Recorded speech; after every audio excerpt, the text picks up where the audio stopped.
വരുന്നത്. ഉറച്ച ആദർശം എന്ന് പറയുമ്പോ ഏറ്റവും പ്രധാനമായി അതിൽ കടന്നു വരുന്നത് അഹ്ലുസുന്നത്തി വൽ ജമാഅത്തിന്റെ ഉറച്ച ആദർശമാണ്. ആ ഉറച്ച ആദർശം കൊണ്ട് നമ്മൾ ഉദ്ദേശിക്കുന്നത് മഹാനായ സയ്യിദുനാ റസൂലുള്ളാഹി സല്ലല്ലാഹു അലൈഹി വസല്ലമ തങ്ങൾ പഠിപ്പിച്ച പരിശുദ്ധമായ ദീനിന്റെ സംശുദ്ധമായ ഈ ഉറച്ച ആദർശങ്ങളും ഈ ഇസ്ലാമിക ആദർശങ്ങളും മഹാന്മാരായ സഹാബത്ത് ഏറ്റെടുത്തപ്പോ ആ ആദർശത്തിന്റെ വിശുദ്ധിക്ക് ഒരൽപ്പം പോലും പോരനേൽക്കാതെ മഹാന്മാരായ സഹാബത്ത് ആ താബീങ്ങളിലേക്ക് ആ ദീൻ പകർന്നു നൽകുകയാണ്. അറഫാത്തിന്റെ മലമുകളിൽ വിടവാങ്ങൽ പ്രഭാഷണം നടത്തിക്കൊണ്ട് സയ്യിദുനാ മുഹമ്മദ് റസൂലുള്ളാഹി സ്വല്ലല്ലാഹു അലൈഹി വസല്ലം അവിടുത്തെ 23 വർഷക്കാലത്തെ ത്യാഗോജ്ജലമായ ഇസ്ലാമിക പ്രബോധന പ്രവർത്തനങ്ങളുടെ സമാപനം, ആ ഇസ്ലാമിക പ്രബോധന പ്രവർത്തനങ്ങളുടെ വിജയം പ്രഖ്യാപിച്ചുകൊണ്ട് നബി സല്ലല്ലാഹു അലൈഹി വസല്ലമ തങ്ങള് ഒരു മഹാവിളംബരം അറഫാത്തിൽ മലമുകളിൽ വെച്ച് ലക്ഷക്കണക്കിന് സഹാബത്തിന്റെ സാന്നിധ്യത്തിൽ പ്രഖ്യാപിക്കുമ്പോ അന്നൊരു ലോകത്തൊരു പുതിയ ചരിത്രം പിറക്കുകയാണ്. ആദം നബി അലൈഹിസ്സലാത്തു വസ്സലാം മുതൽ സഹസ്രാബ്ദങ്ങൾക്ക് മുമ്പ് നിയോഗിതരായ 1,24,000 പ്രവാചകന്മാരിലൂടെ ഖാലിഖായ സുബ്ഹാനഹു വ തആല ഏതൊരു ഇസ്ലാമിന്റെ പ്രബോധനത്തിന് വേണ്ടിയാണോ ആ ആത്മാർത്ഥതയുടെ ത്യാഗോജ്ജലമായ ജീവിതത്തിന്റെ സങ്കീർണമായ ഘട്ടങ്ങളിലൂടെ കടന്നുപോയി ആ ഇസ്ലാമിക പ്രബോധനത്തെ ഏറ്റെടുത്ത് ജീവിച്ച് ആഖിറത്തിലേക്ക് യാത്രയായ 1,24,000 പ്രവാചകന്മാരുടെ ദൗത്യത്തിന്റെ പൂർത്തീകരണത്തിന്റെ മഹാപ്രഖ്യാപനമാണ് സയ്യിദുനാ മുഹമ്മദുർ റസൂലുള്ളാഹി സ്വല്ലല്ലാഹു അലൈഹി വസല്ലം 632 അറഫാത്തിന്റെ മലമുകളിൽ സാക്ഷിയാക്കി പ്രഖ്യാപിച്ചത്. ആ നബിതങ്ങൾ പകർന്നു തന്ന ആ ഉറച്ച ആദർശത്തിന്റെ ഉദാത്തമായ മൂല്യങ്ങൾ സഹാബത്ത് ഹൃദയാന്തർഭാഗത്ത് ഏറ്റുവാങ്ങി ആ ആദർശങ്ങൾക്കോ ആ ആശയങ്ങൾക്കോ യാതൊരു മൂല്യശോഷണവും സംഭവിക്കാതെ അവരവരുടെ പിൻഗാമികളായ താബിഈങ്ങളിലേക്ക് പകർന്നു നൽകി. താബിഈങ്ങൾ താബിഈങ്ങളിലേക്ക് അങ്ങനെ പരമ്പരാഗതമായി അയിമ്മത്തുകളിലൂടെ മുഹദ്ദിഥീങ്ങളിലൂടെ മുഫസ്സിരീങ്ങളിലൂടെ സൂഫികളായ ഔലിയാക്കന്മാരായ മഹാപണ്ഡിതന്മാരിലൂടെ പകർന്ന് തന്ന് 2025 ജീവിക്കുന്ന എന്റെയും നിങ്ങളുടെയും കൈകളിലേക്ക് സുരക്ഷിതമായി എത്തിപ്പെട്ട അഹ്ലുസുന്നത്തി വൽ ജമാഅത്തിന്റെ ഉറച്ച ആദർശമാണ് ദക്ഷിണ കേരള ജംഇയ്യത്തുൽ ഉലമയുടെ ആദർശം.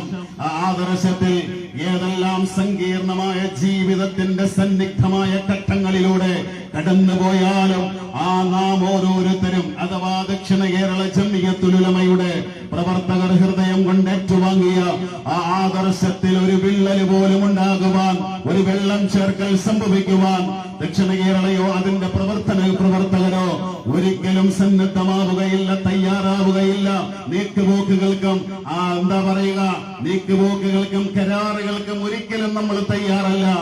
ഈ ദക്ഷിണ കേരള ജംഇയ്യത്തുൽ ഉലമ 7 പതിറ്റാണ്ടുകൾക്ക് മുമ്പ് സാത്വികരായ സൂഫികളായ ഇൽമിന്റെ മഹാസാഗരങ്ങളായ മഹാപണ്ഡിതന്മാർ ഈ മഹാപ്രസ്ഥാനത്തെ കെട്ടിപ്പടുക്കുമ്പോൾ ഏതൊരു ആദർശത്തിന്റെ പ്രബുദ്ധതയോടുകൂടിയാണോ അവർ ഈ പ്രസ്ഥാനത്തിന് വെള്ളവും വളവും നൽകിയത്, ആ ആശയത്തിന് ഒരു പോറല് പോലും ഏൽക്കാതെ ഈ 7 പതിറ്റാണ്ടുകൾക്ക് ശേഷവും ഇതിന്റെ മഹാരഥന്മാരായ പണ്ഡിതന്മാരായ ഗുരുനാഥന്മാര് കാത്തു സൂക്ഷിക്കുന്നു എന്നത് അഭിമാനത്തോടെ ലോകത്തോട് നമ്മൾ വിളിച്ചു പറയേണ്ടതാണ്.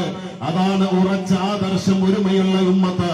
നാം എന്റെ പ്രിയപ്പെട്ട സഹോദരങ്ങളെ, ഇസ്ലാമിക ചരിത്രത്തിന്റെ ഇന്നലകളിലൂടെ നമ്മൾ കടന്നു പോകുമ്പോ ഇസ്ലാമിന്റെ ചരിത്രത്തിന്റെ ആരംഭഘട്ടം മുതൽ തന്നെ അലി ഇബ്നു അബീ ത്വാലിബ് റളിയല്ലാഹു അൻഹുവിന്റെ കാലഘട്ടം മുതൽ തന്നെ ഇസ്ലാമിക ലോകത്ത് ശിഥിലീകരണ ശക്തികളും അവാന്തര വിഭാഗങ്ങളും ഇസ്ലാമിന്റെയും മുസ്ലിമീങ്ങളുടെയും പേരിൽ ഉദയം ചെയ്യുകയും സാമാന്യരായ മുസ്ലിം പൊതുസമൂഹത്തിന്റെ ഇടയിൽ ചിത്രതയുണ്ടാക്കുകയും ചെയ്യുന്ന ചരിത്രം ഇസ്ലാമിന്റെ പ്രാരംഭ കാലഘട്ടം മുതലുണ്ട്.